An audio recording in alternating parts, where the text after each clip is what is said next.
Istri dan anak Herianto masih sempat tiduri rumah tempat kejadian perkara. Terungkap kondisi istri usai Herianto membunuh dan menyetubuhi pegawai minimarket, Dina Oktaviani.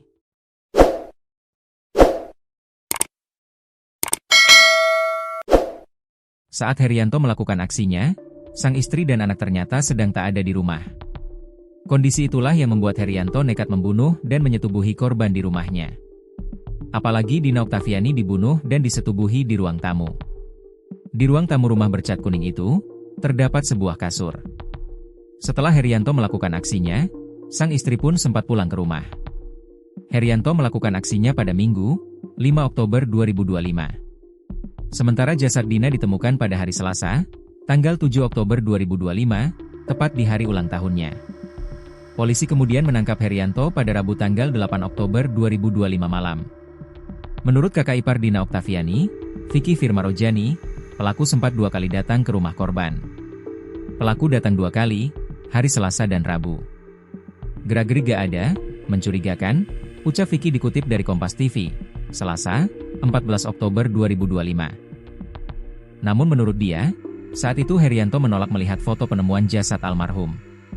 Cuma pas ditunjukin foto almarhum ditemukan, dia sempat nolak, jangan-jangan.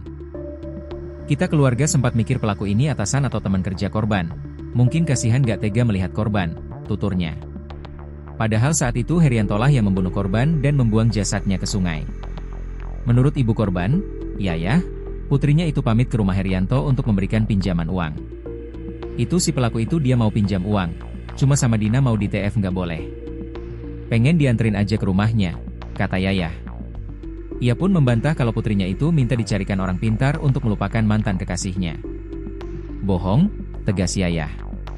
Sementara itu, ayah Herianto, Karsa mengatakan kalau putranya mengaku sedang butuh uang. Kalau masalah utang piutang yang bapak dengar itu dia bilang mau pinjam ke Bank BRI, di situ sebagai orang tua cuma ngingetin, kalau emang terjangkau oleh hasil kerja dia, sisa makan dia silakan, kalau nggak jangan memaksakan, katanya. Ia bahkan sempat mengingatkan putranya bahwa utang harus dibayar. Takut nanti nggak kebayar, kan namanya juga utang harus dibayar. Tapi nggak tahu juga tindak lanjutnya, ucap dia. Saat ditangkap polisi, Herianto pun tampak pasrah dan menceritakan semua kejadiannya. Ia juga mengaku telah menghilangkan jejak dengan membakar barang-barang milik korban. Sementara ponsel dan HP korban dititipkan kepada temannya, Otao. Kalau emas kan sudah saya jual pak, uangnya itu ada di tas, kata Herianto.